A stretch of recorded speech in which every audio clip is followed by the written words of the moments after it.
she running? Oh, she's running. Today, we're going to be talking about something pretty wild. You and I joined a cult this year. Let me get over here first. Oh, sorry. Hi, I'm Lucas, and this is my co-host, London Drysdale, on my podcast, Tenduro. I'm glad you had me on. I'm really excited to be excited. Here. I watch your podcast all the time. Yeah, I know. I've never watched it. You're getting big now, I heard. Nope. You just hit 2 million subscribers yesterday. Is that right? Yeah. Wow, I had to check, because when I checked, we were at 32, and I was pretty excited about it. For just having some ordinary person like me on here, it's pretty it's pretty cool pretty good. thing. I just found you on the side of the road. Yeah. But actually today, I want to get straight into it, because we got a lot I feel like we could talk about. So we joined a cult this year. Right? Yeah. All right. And that's what I heard. Yeah. That's what they told me. And now I was a little... The cult told me it was a cult. I was a little concerned when the invite first came out. Yeah. And I guess, do we want to just get straight into how I got invited? I invited you. I know. Do we want them to know that we broke every rule because we live in the same bed? What? Well, yeah, I was never supposed to see that invite. Oh, yeah. It was a family-only thing. Yeah, but I was inside of your bed when you opened it, so that's on me. I'm sorry. You had clothes on at least. Yeah, we were clothed. We were talking about RC trucks together, and he said, hey, I need to show you something. Yeah, I feel like we were coming back. I got home, and there was you got home, and it was there. It was mail. I was like, what I think, Red Cat Fest. So let me tell this story, a little bit Go of ahead. it. Yeah. I got home, and there was this letter in my mailbox. Oh, my gosh. Went out and checked it. I picked it up. I thought, this is weird. That's Rob Matthews on this thing. Yeah. This thing, that's the UST guy. I opened it up, and there was some good stuff in there, and there was a QR code and whatnot, and opened her up, and my eyes were in disbelief of what I seen. So I clicked on it, went to this thing, and thought, all right, I guess I'm doing something next year, because this was the like September. Yeah.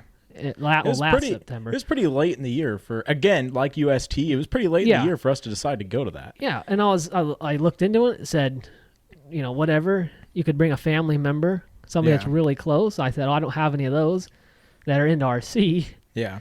And I thought, you know what? I'll do my best shot at getting this guy in here. I'm sorry. You were a runner-up for a UST trophy.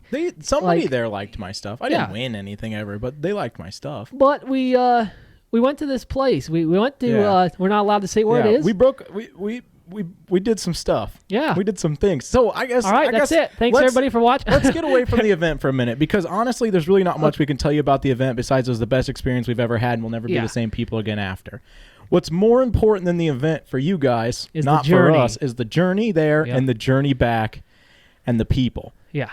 And so when we started talking about going to this, you reached out and you got a hold of them and confirmed that it was going to be okay if you got an invite I will to say me. this before we start talking about it. No single thing has ever changed, I think, our lives more. No, I've been a normal person until that day, and I'll never. You honestly ruined the hobby for me. Yeah. Because I realized that there's a part of the hobby I'm actually into. Yeah. And there's actually people that are into that part of the hobby as well, and they're just not here. Because we talk about going to these RC events and talking about how, crackheads, the people that are at these events that are just not good people to have at your event, and you can't get away from it. Yeah. You just can't. And we found a place where we went and we talked to people that we shouldn't have had the right to talk to. Yeah. And we experienced an RC event where we never once were bothered by somebody. Yep. We never had somebody yell at us. We never felt out of place. Never had to worry about any of your out stuff of place whatsoever. We left our stuff open. We had people over. Yep. We had people inside of our trucks. I mean, that's where we met Kevin and Mutter. Yeah. Kevin, I literally woke up one morning because Kevin was in the bed of my truck with me, and it never once crossed my mind that would be weird. But if I'd have been at any RC event besides this event, I'd have shot Kevin on the spot. Yeah. Kevin be dead right now. So we have a lot to talk about the event. Yeah. We can talk a lot about it without saying anything. Yeah. But I kind of want just like every episode, other Illuminati, you're going to find out a lot of information and you're not going to get to know anything. And when we're done talking about it, you're going to be devastated. Sorry. I'm devastated right now because I'm not there today. I wish I just lived in that. Anyway, what matters is the journey. Life's not about the destination. It's about the journey to get there. It's about both as much as the same. That sounds like a... Yep. Is that good? I think that sounded good in your head, but I think what did I say? I don't really know. I wasn't nailed listening. it. Anyway, what matters is Yeah. you reached out. You asked about bringing me. Yep. They said, you know what? I'm all about Why not? it. They extended an invite, private, personal invite to me, separate from yours, which was insane to me because I am the furthest thing from what technically fit what they were looking for, even though I'd say the only thing I brought to the table was my personality. I'm not a good builder. I'm not a good and that's driver. mid at best. And my personality, mid at best, but I felt like I fit in pretty good. Yeah. Personality-wise. My trucks, like I'm sorry, they're terrible. It was more of a test to see who we were. Yeah. Some people knew about us through other people. Yeah. I feel like that's how I got the invite. Yeah, was you kind did of through some things right people. through some other people. I did some things right on accident, and I didn't know it was coming at all. And we'll never do those things again, which is the craziest part. Exactly. We never be back again. But anyway, what matters is we sat down once my invite showed up, and we decided... We were like, let's do this. We're doing this 100% because we both need to experience something. Because being what the event was, we... still to this day aren't sure we'll be going back. Yeah. That's just how this works. It's always up in the air. And so we said we both have invites, and there's absolutely no reason that you should miss out on something with a private invite like that. Yeah. There's no reason that you can't make time for something like that. And so all the butthurt people that weren't there complain about that daily. And so we made sure that whether we were ever going to get invited back or not, and we were going to be there this time because we knew that no matter what happened there, it was going to be life-changing in some manner. And so I guess more importantly than any of that, you and I sat down and said, if we're going to make a trip this far out of Indiana, we'll tell you it was in Georgia. That's all you get to know. That's public. Yeah, it was in Georgia. Somewhere in Georgia. And we said if we're going to make a trip down there, we drove to UST almost straight shot. Yeah.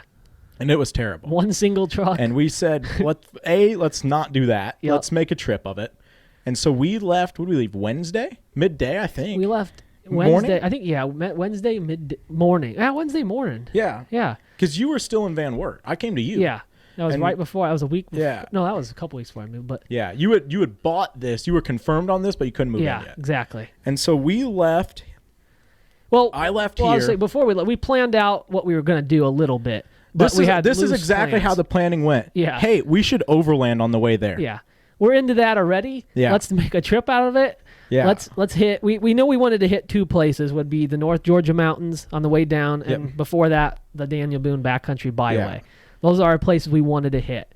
The problem is we didn't do any map planning until like an hour before the Daniel Boone. So I guess let's just lead with, I left my house. Yep. And I drove to your house. Like most of RC events for us. The literal first thing that happened, I pulled in your driveway and immediately had to lay underneath my truck because I was having a ground strap issue that was causing my transmission to not work correctly and occasionally get stuck in first gear. And so we're about to leave on this like a 1,500-mile round journey with 200 miles off road. Yeah, with the intention of off-roading twice. Yeah. And no intention of doing any repairs, no tools, I had one strap, and the first thing I had to do was work on my truck. Yeah. And I wish that I would have never thought about it and just gone because it wasn't a ground strap issue, and it turned out to be way worse than that. And we're really lucky we made it back. But we'll get to that when we get to that. Yeah. And I don't remember what you were working on something too. You had some sort of issue. You were working on your 12-volt cooler. Yeah. I was putting that in, and I was throwing the trasharoo on too. Yeah. Which for some reason I always help you strap on before we leave. Yeah. So we set out, embarked on this trip. I feel like about maybe 10 o'clock in the morning, 10 a.m., something like that. And the only spare tool we had, you for some reason owned 2 spares for your Chevy. Yeah. And you didn't have a spare underneath your Chevy. And so I put your spare in my truck. So we had 2 spare tires with us. My spare tire I've never dropped or looked at. Did we even have a way to take a wheel off?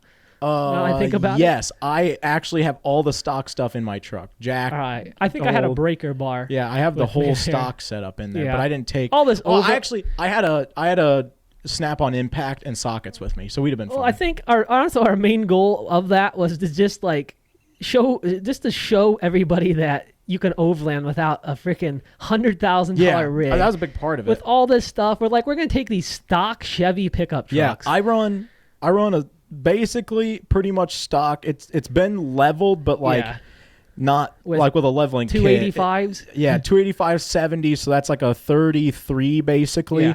And you're running 30. I'm running 33 all terrain. I was running Nitto Ridge Grapplers. I was running Goodyear Wranglers. Yeah, so basically brand new tires. We got good stuff. That's all you need. Good set of tires and 4-wheel drive. Yeah, and so. Which I run a crew cab long bed 8.1 with an Allison transmission, and I thought a transfer case that worked. And you were running a crew cab short bed with a 6.0 4L60 and a transfer case that you thought worked. It did work for a minute. Yeah, I still think it did work. I just think we weren't messing with it right. I think that it worked to go, if you hit 4 low, it got into 4 high, I think is what it made. It needed an actuator. Yeah, you needed an actuator, and I needed an entire transfer case. We'll get into that. Yeah. And so we said, you know what? Forget the ground strap issue. Yeah. We said forget that. We embarked to a Popeyes. Yeah, we went straight to a Popeyes. I forgot about it. Like, not far down the road. An hour and a half. We hit a Popeyes right off 75 just north of Dayton. And we're like, we should just play. We should plan this out. Yeah. After we're an hour and a half into the trip, which means for us, we're like almost to Kentucky. Yeah. Yeah, like I think we're technically, weren't we in Kentucky? We made it. No, we stopped before. Yeah, we stopped in what's that little town in Ohio that's off the highway that we always stop at? For what, breakfast? Yeah. Wapakoneta is where we stopped. We stopped there first. Yeah. And then because we always hit that McDonald's for some reason. And then we went to the Popeyes. We went to the Popeyes because it's all about food. Yeah. We had to go into that Walmart. We had to fed. take you to that Walmart because you didn't have a pillow. Yeah, I forgot my pillow on and this so trip. we're in Kentucky. Not that far into Kentucky. Yeah. Well, the start of the trailhead was by that Walmart. Yeah. We found out. Well, so he was like, well, I got to get a pillow. Let's get some lunch. So we pull off. We pull into this Walmart. We walk inside. We get you like the cheapest pillow they have. Yeah. Like $4 or something. Walk back out. And I was like, you know what? Let's just look into this real quick and just see if we're even close to a trail. Because I technically at the time didn't know a single thing about Daniel Boone. I just knew it existed. We just downloaded OnX. So I in the parking lot of that Walmart, I downloaded OnX Off Road, the free trial, 7-day free trial, which is basically how long we were going to be gone. So it's perfect. Yeah. I opened it up and I just zoomed into our location and I just found the first trailhead that was close to where we were at, and I set a map route. Yeah. And it was like 12 miles, which is close. I was like, well, let's just whip over there and hit it, and I'm on my map the way that I understood. And now remember, I just downloaded OnX 27 seconds ago. I clicked on the trail. It was blue. I read a short description, and it said that the trail was 1.7 miles long. Okay? Yep. And what it highlighted to me... Keep in mind, this is already afternoon. This is already... What it highlighted to me, I thought was 1.7 miles long. Yeah, we'll knock this out. And I thought, we'll hit this, we'll come back over, we'll get on the highway, and we were going to get into Tennessee to camp. Yeah. Lo and behold, what I clicked on that was 1.7 miles was from the trailhead to the first corner. Yeah. That was like the first where the trail splits and becomes two separate trails. It highlighted past that split all the way back down, basically to where I wanted to end. It highlighted as the name, but then it tells you the length to the first split because that's where you would split off. And then if you press the spot after the split, that's another 1.7 miles. So essentially we hit this trailhead, we drive a couple miles, we're like, oh, this is pretty low. This is a lot longer than we thought it was. Yeah. This might keep on going. We were 3 miles, and then 4 miles. Well, then we hit some creeks. What was crazy was we're cruising on it, and it's like... And we're having a blast. It's like packed gravel. Yeah. And we're in there.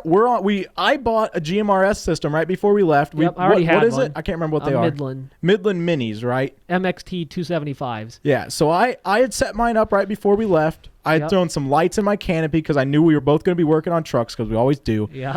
Not anymore. And so we're in there, we're talking on our GMRS, we're having an absolute whole blast of our entire lives driving on packed gravel. Yeah. Just like we're so excited, we're talking about it. Because keep in mind, we live in farmland, so there's not much up here. And all of a sudden... And we're big into overlanding. The trail comes up to like a Y. Yeah. And I was like, well, I don't really know. And so we stop right before the Y, and I pull out my phone, and I'm looking at it. And I click on the path to the right. It says 1.7 miles. I was like, well, everything must be 1.7 miles. Yeah. And it said it was a hard blue, and I looked at a picture, and it was this dude in this like 8-inch lifted Tacoma on 37s, fully flexed out. And I was like, okay, maybe not that. So I clicked on the other one, and it said it was a medium grade blue. We and I was can like, handle that. Like, well, I'm not turning around at this point because I'm really in here. You know, we're like 3 or 4 miles in now. And so I cut left. We get down to it. And it immediately dropped straight down into a creek crossing that was like, it was probably 1.5 feet deep, which was probably more than we should have been doing. That's what we live for. I'm not scared to get my truck wet. No, same. And I didn't, like, as long as it's not on the door seal, I feel like we're good. Part of the reason we drive blown out stuff. Yeah. Because we're not afraid to. Let's be honest. Realistically, if one of us would have waterlocked a truck down there, we'd have thrown all of our gear in the other one and left it sitting there and come back for it later. And if it was gone, it was gone. I mean, I only got $6,000 in the truck. It's really not that big of a loss. Like, I can get another truck. You can get another truck. You already did. Like, it's not that deep. So we cruise into the water. You went first, and I was standing on the side taking a video of you. And you make it halfway across, and it hits like the silty, like halfway through. Like it was like rock on the first half, rock on the second half. Yeah. Right in the middle, it's like this deposit of silt. And it hits that, and the tires just immediately just go, whoa. And the truck just, whoa, sinks. I'm just like, I'll throw it in 4-wheel drive and get out of this. I throw it in four high, nothing happens. Yeah, it literally just sits and goes, doesn't move at all. I throw it in 4 low, I hear it lock in. Yeah. I'm like, okay, I got 4-wheel drive. And it started crawling its way out of there. It did. And I got to the top, and I made it. But it sounded like it was doing so much work to get out of there. The problem was this thing was straight piped, catless, duals, all custom. I really think the engine was cam. Yeah, I really honestly think somebody put like a torque converter in that truck with too high of a stall rate. They wanted like more of a drag. It basically took a drag truck overlanding. Yeah, it was like it definitely sounded like it was like a too high of a stall. You got the video, Lenny? Throw it up for him. Boom! Take a look at that. Watch that. Yeah.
And then, so you get through it. I pull up. I put mine in 4 low. Mine shifts into 4 low. Yeah. I drive through that one just fine. I pull up out on the other side. I go back to 2 high because there's no reason for me to be in 4 low. We were in 2 high this whole trip. Yeah, pretty much everything after that because it was so smooth. Yeah. For the most part. And so we're driving back, doing this trail. All of a sudden we get to this spot, and I pull my map out, and I realize that we're like 5-6 miles in now. Yeah. And this thing does a hard V backwards and goes back the other way, allegedly 1.7 miles. And the sun is way past miles. Peak. It's like starting, we're getting low. Set here. And it's like, I mean, we had killed like 3 hours at this point. It was like 6:30, 7 o'clock. And so we're like, oh crap, we didn't really have a plan. We don't know what there is here. Yeah. We're just kind of here. We're trying to figure out if we can park on the side of the trail. It's iffy when it goes to comes to national forest, because technically any national forest or Bureau of Land Management land, you can camp anywhere you want. But some of them have kind of some rules in that area, since it's not as big as a national forest as something out west. It gets kind of iffy. And we didn't do any research, so we didn't know. We weren't sure, so we kind of wanted to be either down the road. We're talking about we didn't have any plans. We drove for another 2-3 hours. Yeah, it was 10 o'clock when we got to camp. We started off. We hit a couple more creeks. It was let's just say it was beautiful. Yeah, it was amazing. Gorgeous. We were living it up. No, the creek crossing you videoed was the next morning. Yeah, that'll be a little bit. What happened though? Remember, we cut a left, and we were all of a sudden back on hard packed gravel, and we were cruising like 35 mile an hour. Yep. just trying to get somewhere. So because we don't have service at this and point. we were like, don't know where okay, we we're are. going to come up on something here quick. Yeah. All of a sudden, boom, turns right back into... Remember we come up on those houses. We come up on those people's houses, and there's some guys on side by side trying to figure out what the heck we're doing. This guy, the guy flies past us and turns around, looks at us. I wave at him. He acts like he's going to talk. I keep on going because I knew he was going to yell at me. Yeah, we cut this hard left, drop down into this trail, all of a sudden our low to moderate blue becomes like high blue. Like I'm behind you. You come over on the radio. I say, "Oh, this looks kind of interesting." I watch the 8-1 go around the corner and just disappear. Yeah, I'm like, I look at that. I was like, "Are you all right over there?" I pulled the radio out. I legit I got out and walked down it. You were like, "You got to come over and look at this." It was probably an 18-inch drop. Yeah, and I mean my truck is 25 feet into long. a V notch. Yeah, it was a drop into a V notch. And then off of that, it dropped again, and then it went like almost straight down on and to dirt. The right. And then you hook to the right, and then you hook left into a creek. Mountain bike berms. Yeah, I was like, I walk over there and look. I'm like, I mean, we're here. I guess we might as well go it's either for that or we have to retrack everything we had already done, which at this point was like 8 miles. We would have got back at midnight to that Walmart. Yeah, back to the Walmart is where we would have camped at. So I was like, and allegedly we were coming up on potentially a campsite, but we weren't sure. So on X, it's really we pulled up Gaia, GPS, all these apps to try to find campgrounds, and it was non-existent. I think part of the problem is we don't know how to use it. Yeah, that's a good point. I'm going to spend some time before we go on our next trip trying to figure it out. I'm going to pay for the subscription. So, anyways, we get through that. There's a few other rough sections. I cut it through there. That thing flexed all the way up, tire in the air. I go down it, and the steering locks to the left. Yeah. I don't have any more steering power. Which, I mean, I'm not surprised. It's a so I throw it in reverse and force the steering back to the right. I get it, and I cut down it. It was pretty smooth. It was a lot smoother than I thought it'd be. Yeah, it looked horrendous. But we were, keep in mind, these are stock trucks pretty much. We're putting these things to work. Yeah, I felt bad for that truck, honestly. A Razor struggled getting out of it right before we went through it. That's why those guys were so blown out. Yeah, they was probably trying to figure out what and we were then they doing. never seen us come back. Yeah. They're like, holy shit. They thought we were dead, probably. I can't remember for sure. Is that where we saw that little pull-off and we decided not to do it and we went up the road and found a campground, or was that the next day? That was the next day. Okay. So we come up around the corner and we bust out on the packed gravel into S-Tree Campground, I think is what it's called. Yeah, so we were on this gravel and this was getting dark. Yeah. And we were like, it was almost 10 o'clock at night. We're lights on and everything. We were basically like, okay, let's just pull over. The next spot we see, we'll pull over. Lo and behold, the National Forest Service built this brand new campground. Beautiful campground. Like not even open to the public, not on maps. Yeah. We roll up into it, and there's a guy there with like a fifth wheel on the side-by-side. Yeah, he's just parked on the side of the trail. There's probably, 100 spots there? Yeah, well, so we were reading the sign, and it says that half of it is closed for reconstruction. Yeah. So we were like, well, let's go back and see if we can figure out where the open part is. So we find the open part, and it was 100% marked open. Yeah. But they didn't have a pay spot. Everything, all the information was covered up, but it just had an open sticker on it. So I was like, well, I guess we're good. If you've ever been to a National Forest campground, they have little plaques, and then they have a money box. You write the thing, you put it in your window, throw the money in the box. Were gone, and the plaques were all covered. We searched for the money box for 20 minutes. Yeah. We went to the one side of the campground to the other. We went and looked again in the morning when it was light out, and we still didn't find it. We ended up finding a date on something that said the campground was open before we got there. It was open, but payment started like 3 weeks after. Yeah. It was a weird deal. It said like open, but then it opens a second time. Yeah. So I was like, well, I think we're good. And it was on brand spanking new. Like there was still like excavators sitting there, like that build it. Yeah, they were still working on the other half. So talk about getting extremely lucky that night. Yeah. We rolled up onto this. We got lucky at both times. We decided to pull in. We pulled into a buddy site. Yeah, we threw the 270s open. Yeah, I opened my 270. I kept mine because I have lights in mine. Yeah. You don't have lights in yours, so I opened mine. I set up the camp kitchen. Yeah, you pulled the camp kitchen out. You pulled a table out. I kicked the lights on. I got everything lit up. Pulled the camp chairs out. Dead silent out there. It was the only thing we could barely hear was that other guy, but he was like over the ridge back down, so like the sound didn't carry to us. This was right on top of a peak of one of those little mountains. Like it was beautiful. Like view. we were like you could walk out, and we walked out and stood on the edge, and you can look out and you can see city skyline out in the distance. Yeah. And like the sun set there, and we watched it rise there in the morning. It was beautiful there. And so amazing. You busted out and you made probably the best grilled cheese sandwich I've ever eaten. I got you. And I honestly don't know if that's because it was good or just because we were in the woods and I was hungry. It was pretty good. It was good. Yeah. And we didn't hang out there for very long. We went pretty much straight to bed. Yeah, we were pretty tired. We were cooked and it was cold. Yeah. We were That's sitting true, there that first night. We didn't really plan for the cold too much. Well, the thing was, where we were headed, it was supposed to be hot during the day and warm at night. So this was the last weekend of March.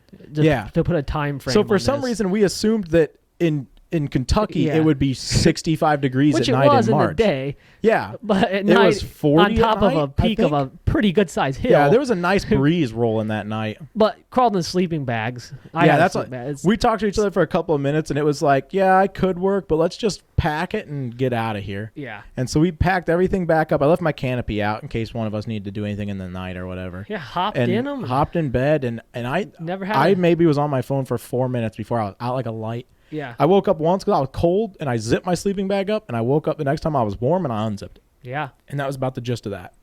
But we were eating this stuff up. Like dude, it was so much fun. So much living up here. Yeah. That was, to me, like the RC or like overlanding we do at RC events, like driving out onto somebody's property and sleeping in the bed of the truck is cool. But to actually thick of it have to do a little work to get to where you're at was like, and like I'm into off-roading. Yeah. I don't think I would be into overlanding if it wasn't in something like that. Yeah. If I was overlanding in like my TJ, you're overbuilt. That wouldn't have been any fun. Like Drummond Island is fun to me because I do the entire thing in too low. Yeah. And it's a stick. I throw the thing in first gear and I let it cruise. But to actually go out and like have to really work to get a trail. In terms, it'd be like taking a TRX4 to UST. Yeah. And you wouldn't have fun. But when you take a slant, what's the least built RC they got? I don't know what the least built. Yeah, what would be like a Tamiya CC01. Yeah. Or like an MST to a We Rock event. Yeah. It's basically what it felt like we were doing. It's a lot of fun. It was a lot of fun. It wouldn't have been fun in overbuilt rigs. No, what we did wouldn't have been. We would have been able to find cooler stuff to do, but it wouldn't have been fun like that. I actually sold the truck and bought a lease built rig. Yeah. Now I'm a long bed so I can match you. Yeah, now you're going to struggle like a champ. Yeah. So, but anyway, so we woke up the next morning with no fear of bears. Maybe should have been, but we weren't worried about it. I used to live in North Carolina. We woke up it is. and packed everything up and chatted for a little bit and said, all right, well, this was like 6:30 or 7. We got pretty early. We got up early, yeah. Because our plan that day was to get out. First of all, we had to get out of there because we really didn't know how many miles we had. Our plan was to be in Tennessee already. Yeah. And B, we didn't know where we were at. We didn't know how to get out. We didn't know how to get back to the highway. Essentially, we were like 13 hours behind schedule. Yeah. So I pulled the map out. And I look at it, and it says we're 1.7 miles from a main road. And I was like, okay, well, everything we've done so far was supposed to be 1.7 miles, and we're 10 miles in, and it took us 6 hours to do it. So maybe don't believe that. And then I looked at it, and where we were going to pop out, 1 mile down the road, there was another blue trail. And I was like, and it just, all it said was creek crossing. We're 13 hours behind. We might as well hit another trail that's 1.7 miles I said, long. screw it. We can do something. And I was like, so it's 1.7 miles, and it just says it has a beautiful creek crossing. Yeah, creek crossing. Yeah. And so I'm like, yeah, all right. All I can say is Kentucky must have got a lot of rain that whatever past week. Their creek crossing is a complete just garbage to me. Because when you say creek here, I crossed a creek on my mountain bike today. It was 1.5 inches deep, and I got a little wet. I could walk in it with Crocs, and the creek water there was like 33 inches deep. Well, we hit this like really cool windy road. We make it onto the pavement. Yeah. So when we left S Street Campground, it was all packed gravel. Yeah. If you would have come in that road, you could have gotten motorhome 20 in minutes. there, and you'd have been fine. We came in the guy back got his way. fifth wheel in there. So we took that back out. It was smooth sailing, packed gravel. You get out, you hook a right, you're on this like backcountry mountain winding road. And then all of a sudden, it was just like, take a left here. And I was like, well, a warning would have been great. And I see it. It's just like a small cut in the trees. It goes down. You can kind of see water. No information or anything. So we go up, we turn around, come back, pull into it. And you go in, you hook a hard right, and you hit this drop off camber, and like a 3-foot drop off camber down straight into mud and then into a creek. A river. Yeah, into a river. Yeah. I'm talking, it was probably 4 truck lengths across, like my crew cab long bed truck lengths across. So we got out. We'll cut a video. You won't have to watch the whole video because it's like 4 minutes, but we'll cut a short section of like maybe just a camera photo of the above. Well, we'll play the river crossing. Yeah, I guess you could play in the background of us talking. Throw it up. So this is the video of me crossing from your drone, You drop into this off-camber section. You have this like long creek crossing. Luckily, you can tell it's built to be crossed. So there's a high spot and you can see where it goes. And technically, we don't know what's on the other side either. And so we take the high spot across, get to the other side. I pull up out. You come around behind. You follow me across. Everything was smooth. Yeah. We get to the other side, and the trail looks like it goes right. It goes like 15 feet in dead ends. There's a sign that says like no trespassing. And then there's a small road, and then there's another sign that says no trespassing. So I took that to mean you're supposed to go up the road, and the road is the only thing you're allowed to be on. I really don't know if we were supposed to go up that road, to be dead honest with you. On the map, it said it was open to the public. Yeah, a lot of people down there put that crap up just so because, people don't but drive the problem there. is they own both sides, they own the land, but they don't own the road. Yeah. So you can be on the road. They just don't want people hunting. But they don't want people to be everywhere else. Yeah. And so we get on this road, and it's washed out. Yeah. I'm talking 18, 20-inch deep washout on the inside, luckily, not on the outside. Yeah. But I was in it. Like I'm in a trench with the whole driver's side of my truck, and I'm like crawling it. I put it in 4 low at the top, and it starts to grab, and it just pop, pop, pop. And I was like, well, I don't know what that was. I just heard something up here. I'm going to check it out. Yeah. I stopped. So I kind of just look underneath. I don't see anything. So I was like, all right, let's keep rolling. Maybe a rock hit the exhaust. Yeah, I'm not thinking there's anything wrong with it. I imagine there's probably something wrong with it, but like I didn't think anything would be not drivable. So I just put it back in 2, and I said if I hear the noise in 2, we'll do more investigation. I cruised on. I didn't hear the noise anymore. We get up, and it's like a ridge trail, and so you're like on the edge, drops off to your right, beautiful landscape. You come around, all of a sudden you pull this like almost vertical climb, break over the top, and it's blacktop, and you're in this dude's backyard. Yeah, and you drive and through this like beautiful like prairie area is what I would call it. Yeah, like meadows. Gorgeous. Yeah. Farmhouses on one side, woods on the other, like flowing prairie grass. Sun rising in it all. Dude, that was... We did that river crossing, honestly, just before sunrise. Yeah, it was light out, but the sun hadn't risen. So it was like the perfect time to be out because nobody else in the world is moving. Especially on a Thursday at 6 a.m. Yeah. And so we cross that, or we get through all that. That gets us back on the main road. I think we immediately just cut straight right to 75. Yep. And drop 75 in. Well, this is when we started planning which route we were going to take because we wanted to either... Well, we didn't want to go through Atlanta. Yeah. Because we hate Atlanta. Yeah, so that's the last bit of information to get us to where we are. We had to go through Atlanta. I would say right when I got into the overlanding thing, like long before I met you, I always knew about the Georgia Traverse. Yeah. So I was like, we're going to be right there.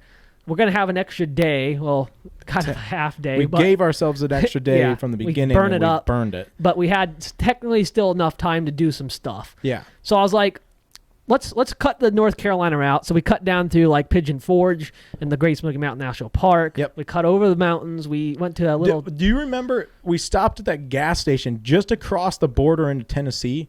Yeah. We both pull in, and that guy walks over and is asking us about our trucks. That was in, what's it called? Jellicoe. Yeah. Right? Just on the other side. You go up the through next Tennessee. town, the one that's in Tennessee. Yeah. We were right. There's a trailhead literally. You get off. There's one of the trailheads for Windrock. Is that right? Yeah, Windrock is right there. You're in this gas station. We pull up 2 overland rigs and stuff, and this guy jumps out of his truck and walks over to me, and he says, "Hey, what's that bag?" On my truck. And I said, "Oh, that's a trash bag." And he goes, "What are those things on the side?" I said, "We have 270 canopies." And he said, "Oh, are the tents on top?" I said, "No, we got solar on top. We both sleep inside." He was eating it up. And he was like, "Oh man, so you guys like get into some pretty crazy stuff." And I said, "Well, not in these. Normally we use but these here's a video of us crossing a river this normally morning. we use these to tow the rigs to the off-road park, and then we wheel." And he's like, "Oh, we run side by sides here at Windrock, just one of my favorite spots to drop in." And I was like, "Yeah, this is actually the furthest I've ever been and off-roaded. I've always wanted to come down to Windrock and run it." There's a good shot he was under the influence of alcohol. He might have been drunk at 7 a.m. And then good guy though. He was like, "Where you guys headed?" I said, we're going down to the Georgia Traverse next. Yeah. And he goes, "Oh man, I was down at the Georgia Traverse the other day. You get one of them campground right on the side of the road right there. You know what I'm talking about. That's where you're headed tonight, right? You can get down there, and there's some girls down there. They be in the water, and like I'm just telling you, me and my boy over here, we're down there doing a little doing a little skinny dipping, and there was some girls down there. They were doing a little bit of skinny dipping, and don't tell my wife, but I was looking, and I was like, yeah, man. We were sitting here for 20 minutes with this guy go on about. I'm like, dude, yeah.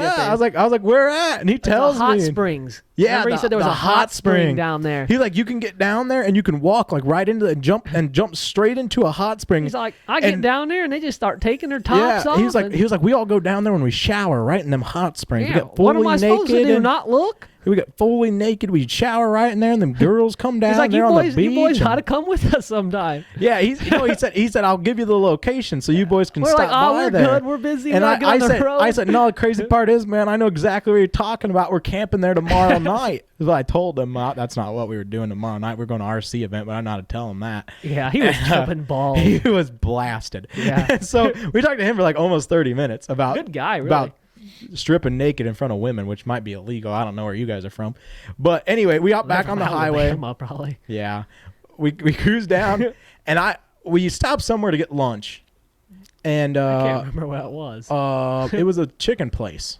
Was it? What's the other? Zaxby's. It was a Zaxby's. Right. No, that was Georgia. That was when we got down to Georgia. That's right. Yeah, we stopped. When we left there, we went through the Smoky Mountains and we stopped in that little Cherokee, North Carolina. Yeah. We went to that Dairy Queen. Remember, nobody was there working. Yeah, nobody was at the Dairy Queen. I don't remember what we did after that though. I don't think. Oh, we went down and ate the Pizza Hut. That's right. At, Bryson City. Yeah, sketchy we drove like Pizza an Hut. hour and went to this little Pizza Hut and ate. Dude, we never had a good experience of Pizza Hut, but that one wasn't bad. But we bad. hit one at every event. And so we get in there and we sit down, and I said, hey, we should probably chat about what we're doing. Yeah. Because right now we're going to drop straight into the corner, and the Georgia Traverse goes left, and the there's basically South Carolina Adventure Route goes right and down. Essentially, there's 70% of the Georgia Traverse on this side and about 30 over here that then goes into the South Carolina Adventure Route. And we're dropping literally directly into that corner right here. It's what's the town? There's a huge section of Georgia Traverse that comes down into that, drops like you drive, almost end up on the same highway we were on at one point, and then cut over and get back into the Georgia Traverse probably again. 25 miles?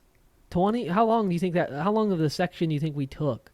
We did 25 miles before we got off because we weren't moving fast enough. We weren't going to make it anywhere. Yeah. We get on that, and it's again, we're hitting this at evening again. No plan. I click on it, and it says blue. Yeah. And there's show pictures of just it's because it's just Georgia Traverse. So it just shows pictures of everything along the Georgia Traverse. Well, I guess technically before we hit the Georgia Traverse, we went to Nantahala River.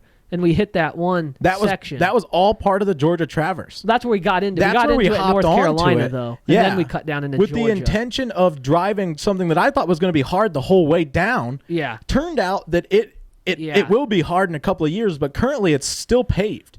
The pavement is broken, but it's still paved. So we drove on that for like an hour and a half before we both agreed. We were like, we need to just cut back over the highway and get down to Georgia and then get into the Georgia Traverse rather than taking this long path, because it was going to be like midnight when we got to Georgia at this point. Yeah. So we cut over, cruise down to Georgia, get to Georgia like 8 o'clock. That's when we went to Dillard, and then we cut over. And it was starting to get dark. Due east. When we got out of Zaxby's, it was starting to get dark. Zaxby's was the next day. I'm tripping balls. You got chicken on the mind. Yeah. And so, sorry, I think about food. We cut in to the Georgia Traverse, and it is like legitimately, like when you say, I want to go to the Georgia Traverse, that highway is part of the Georgia Traverse. You have to cross that. So you get on that highway, and then you hook. At that gas station. Yeah, then you hook over, and you're in these back roads. You're on like legit roads. Yeah. Paved, stop signs, neighborhoods, and then all of a sudden it just boom ends gravel. Yeah. And it was like, oh, okay. And then like this is sweet. all of a sudden you're pulling lines. All of a sudden you're dog-legging up a mountain pass. Yeah. In the North Georgia mountains. And then you're like, we're cruising along, and then all of a sudden it would just dump down 4 foot into a creek. You cross a creek, you got pull a line up out and immediately hook a hairpin. This is when you realized your 4-wheel drive was shot. Yeah. So we come around one of them, and we pulled into a campground. We thought we were like a little pull-off spot. I mean, we did a lot of mileage from there to that campground, though. Yeah.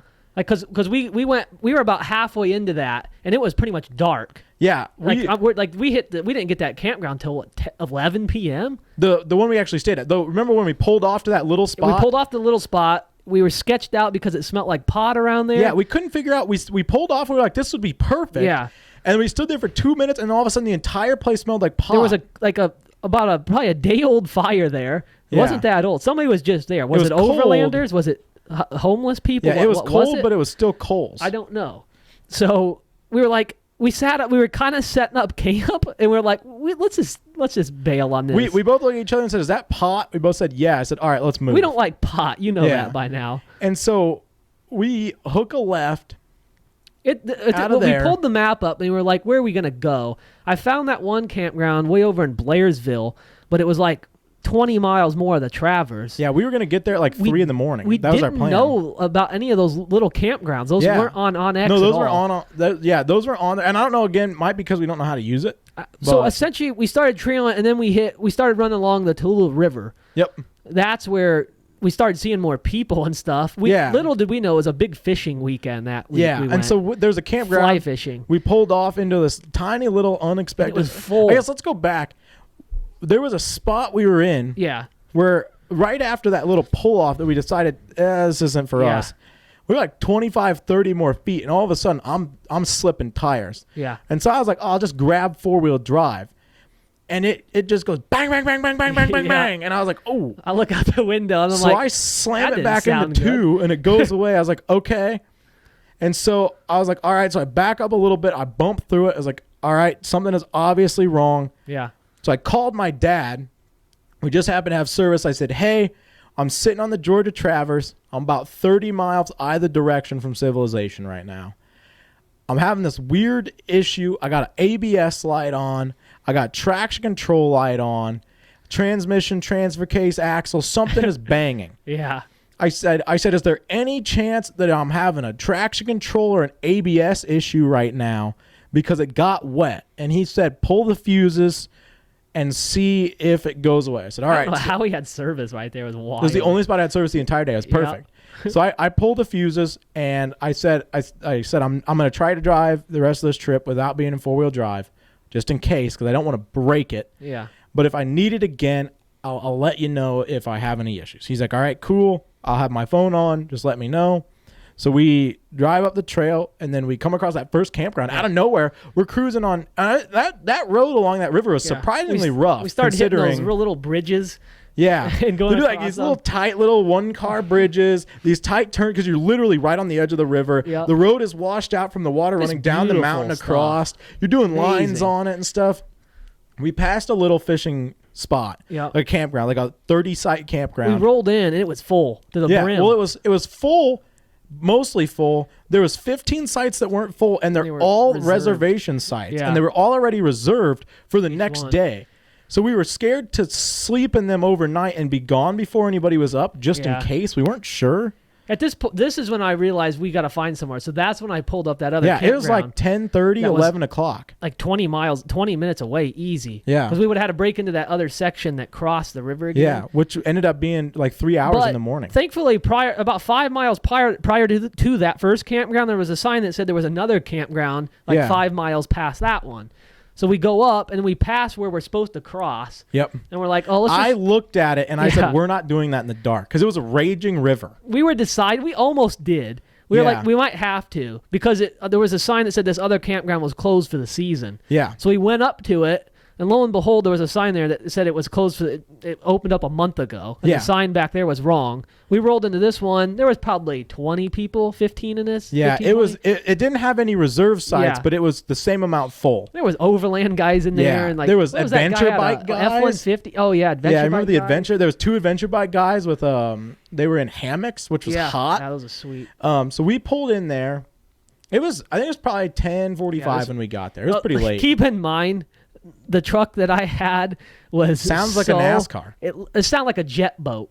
Yeah, it does. That's actually exactly what it sounds like. I roll into this campground, 10 p.m. People are fly fishing, having a good time chilling. People are pissed. A jet boat rolls into this campground. They're looking over in the river like, holy shit, there's a jet boat. Hey, you know what? Cut silence for 1 second here. Yeah. Throw the video of you cold starting it that was on the marketplace ad. All right. So that's what it sounded like. Yeah. Anyways. Just screaming. These people stop what they're doing and are like, my truck is not quiet either. Mine's maybe half as loud as yours you is. You got a Tesla compared to this thing. But it is significantly louder than a stock truck. Yeah. And it's not the exhaust that's loud is the crazy part. I have a belt chirp on a brand new pulley that is almost as loud as your jet boat, which is crazy. Coming 10 miles yeah, you can. I can start that and go in my basement and put headphones on, turn music on max, and hear it. So we're looking. There's a couple spots open right on the river next to these people. We're like, let's not be a dick today. We roll around this corner. We go way to the backside in the woods side out by the road, and all these spots open by the bathroom because it stinks over there. The bathroom stinks, and the road is right over top of you. So all night, any traffic you can hear. Less chance of us pissing somebody off would probably be right here. Yeah. So we roll in there, and then we set up a full base camp that night, which blew everybody out because we pull in.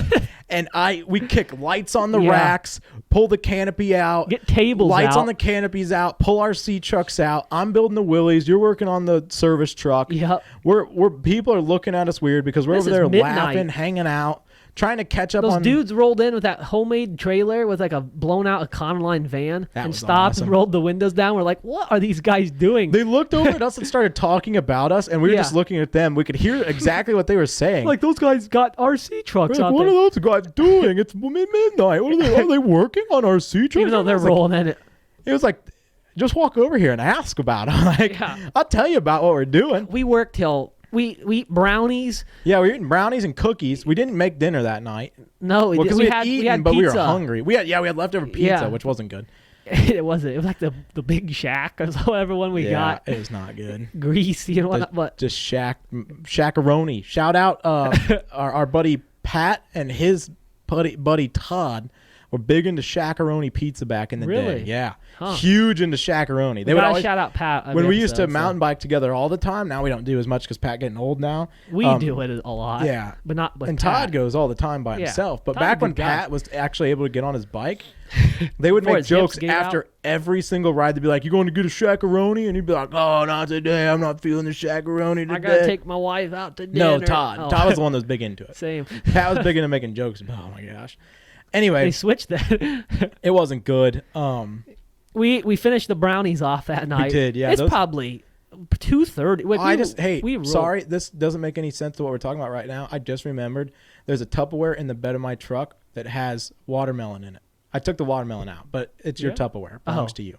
Anyway, all right. You had watermelon in the cooler, made me think of it. So we're hanging out. We're working on RC charge. We worked till like almost 2 a.m, if I remember right. It was late. Yeah. Real late. And I finally was like, we're getting up at 6 a.m. because we have to get to this event still. And we don't know where we are now or how long of a trail we have to do to get out. 4.5 hours from the event. Yeah, at least. Yeah. Well, I mean, it was all highway. Yeah. Technically, we had a traverse in the morning that was pretty big. Yeah, we did another 20 miles of traverse in the morning. We didn't get out of that North Georgia area till noon. Yeah. It was noon before we were cruising towards the event again. The event opened later in the day, so we were like, let's just milk it for all it's worth. Yeah. So we leave the campground in the morning. We hit that first river crossing there. Yeah. Which we were trying to figure out because it said you can't cross with vehicles. Well, no. So I always get confused. Yeah. Because to me, off-roading is what we're doing. Yeah. But when you're on Forest Service roads, you're technically on public roads. So off-roading is driving off of that set road. But to me, off-roading is we are already off-roading, which is a confusion for me because I came from actual off-roading. But another thing is you got to point out is when they say off-roading, they're talking about side-by-sides and four-wheelers and that non-street legal and they're like, stuff. Well, because the area right after that opens up and there's this nice roll valley down to the water on the other side, and there's signs all along there that say no camping, no fishing, no entry. That's what they're talking about. Like that area.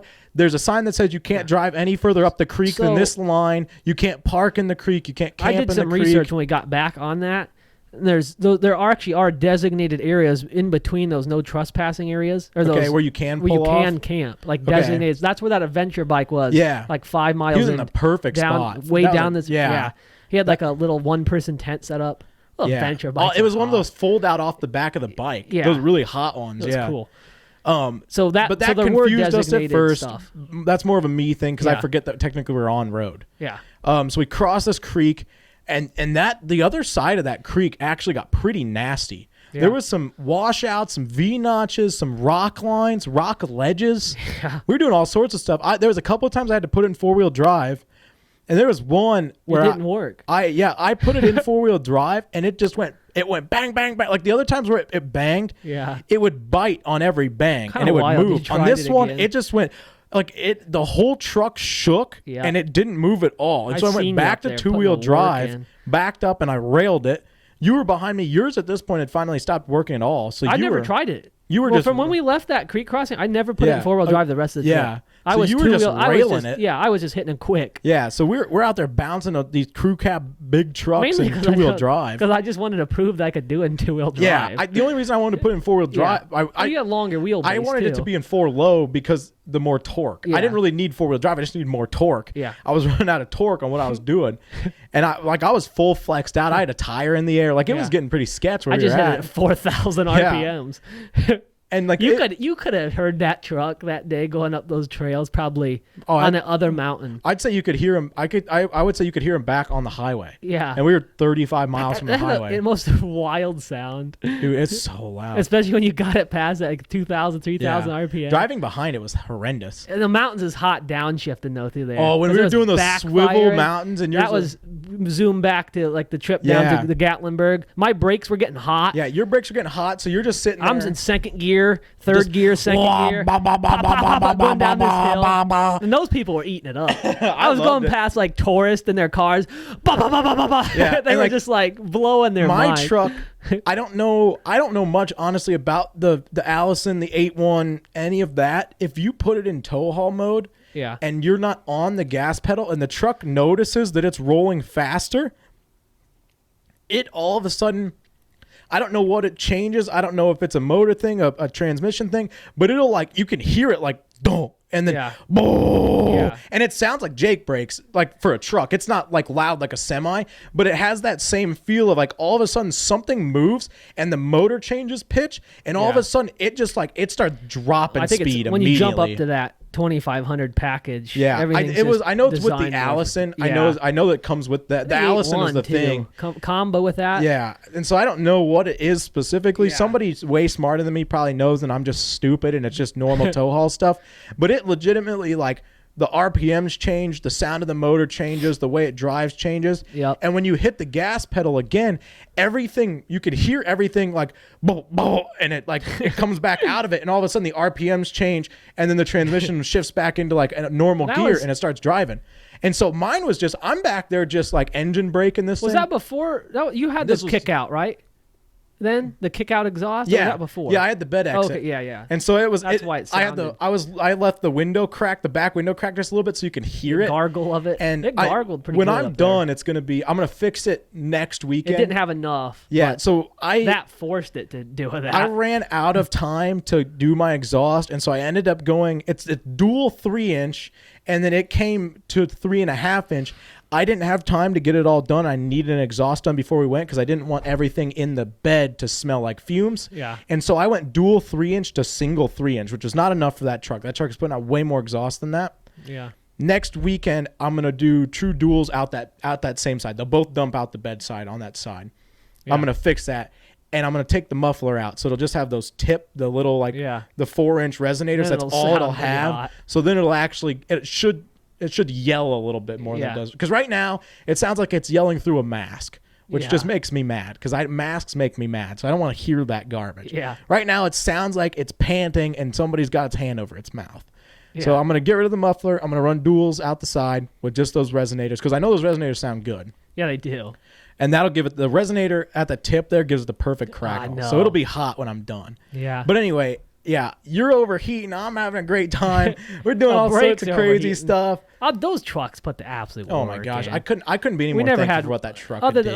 than whatever. We had the AC rolling. Like yeah, they just never. That's they the never got craziest hot. part. They never like the motor works good. Transmissions work good. Those two big gas good. Chevy motors are just you can't beat them. Gas mileage terrible. And I did better there. You did better back. I did the best I've ever done. The entire 4 years I've owned that truck, I averaged 12 miles per gallon on the way home. That's the best that truck has ever done. I got 12.5 on the way, 12.7 on the way down. I got 8.1 on the way back. 8 to 10 is my normal average day-to-day driving highway. Like if I fill up every week, I'm roughly between 8 and 10. Yeah. And then if I have the trailer, depending on where you go, the truck likes to run fast, likes to run 70, 75 because that gets the RPM range right. If I'm doing 70, 75, I average 8. If I have to drop back to like a 65, I run 6.5 miles per gallon. 12, double that. I drove home on 2 gas stops, but that'll be later. We'll talk about that more because our home trip was just as insane as our there trip. Yeah, there's going to be a 2 episode. Oh, 100%. I don't even know what time it is right now, but we haven't even made it to the event yet. Yeah, well, the event will be next week episode for you guys because there's a lot to talk about the event. Maybe we'll do an event and way back. Yeah, probably so if today we can get all the way to the start of the event, like when we met it's a 2-parter. Kevin Mutter. Yeah. That first day. So we leave that. Where were we at? So you were back. Where were you? Where'd we leave off before ADHD took over? We were back on the main road. Yeah. We're cruising towards the event. Yeah, that's when we hit that Zaxby's. Right outside the event. Before about that, an hour out. Still in the mountains, but we passed all those like supercars going in. Yeah. Those were hot. We passed supercars rolling. That was that day before in the mountains again. Yeah.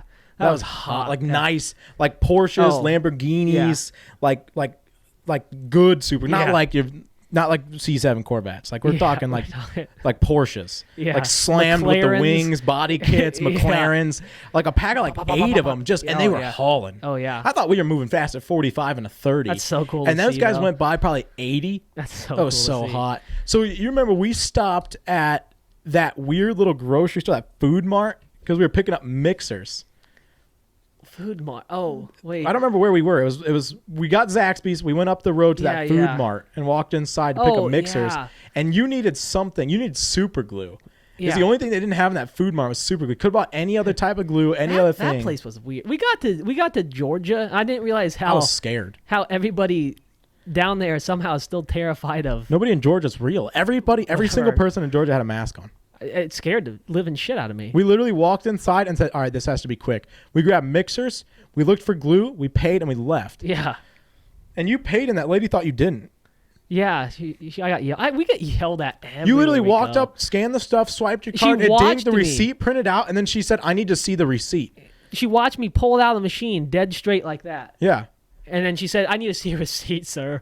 I'm like, you just watch me do it. It's a bottle of Sprite and a bottle of Coke. Yeah. Like, it's not even liquor. We didn't even buy liquor because we had liquor. Yeah. We just it was literally 2 bottles of pop. Yeah. And she was like, this is not going to work. I need to show me. So we get the hell out of there. Yeah, we ran. I feel like that was quite a bit down the road from. That was about an hour and a half from the event. I don't remember anything memorable. That was a really cool area we drove through that first day, or from the Overlanding to there. Yeah, it was like South Carolina, like meadow terrain and stuff. Yeah, we didn't do like the main highway. We did like a back highway. Yeah, because we cut down that one side. Yeah, and that was beautiful there.